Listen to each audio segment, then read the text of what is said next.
Intro. The price of the golden spur. The Middle Ages. Honor wasn't a gift.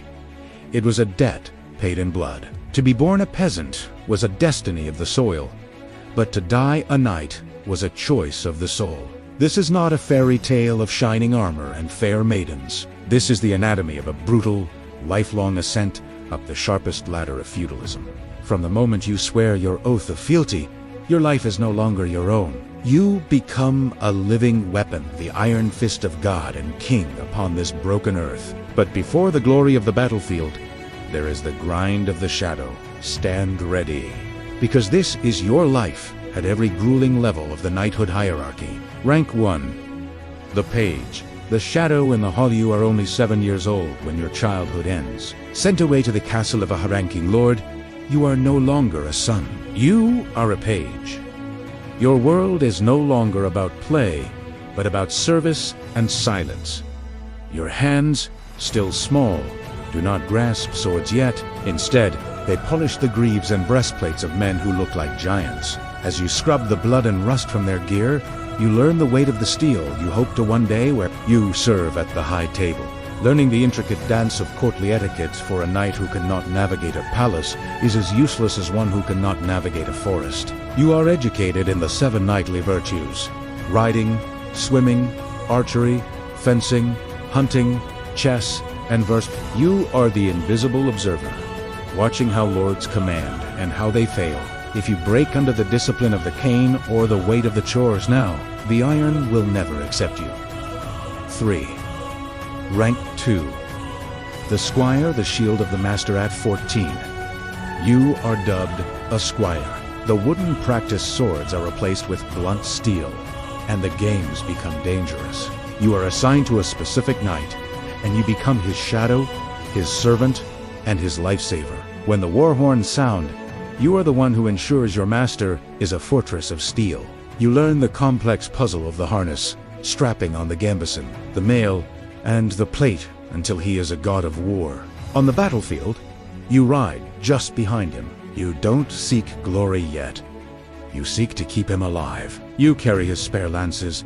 You bring him a fresh horse when his is slaughtered, and if he falls, you are the only soul tasked with dragging his broken body from the mud. At night, while the knights feast, you tended the horses and sharpened the blades. You are a warrior in waiting, a lethal apprentice living on the edge of a blade. One mistake here doesn't just end your career, it ends your life. 4. Rank 3. The Knight Bachelor, the blood-stained Dibatwantai, 1 year of age. You spend the night before in a chapel, fasting and praying over your armor. At dawn, you kneel. The cold touch of the sword flat on your shoulder marks the end of your apprenticeship. Rise, sir. You are now a knight, but you are a bachelor, a landless warrior. You have no banner of your own, no peasants to command.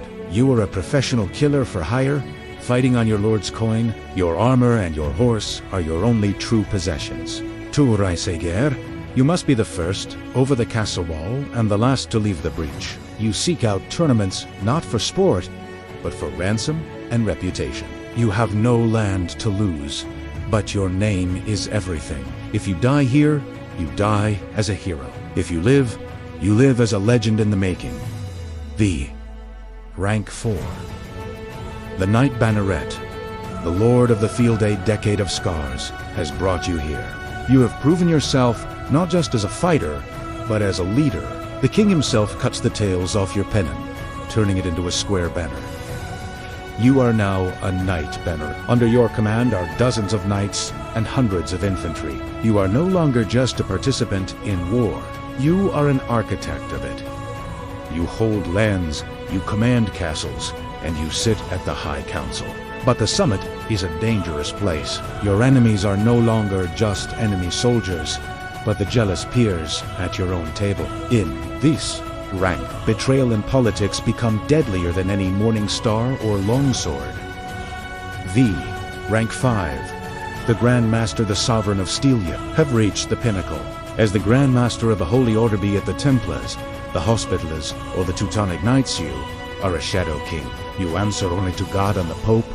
You command a state within states, lending gold to emperors, and deciding the fate of kingdoms. Your word can draw 10,000 swords from their scabbards in a single breath. You manage a global machine of espionage, finance, and holy war.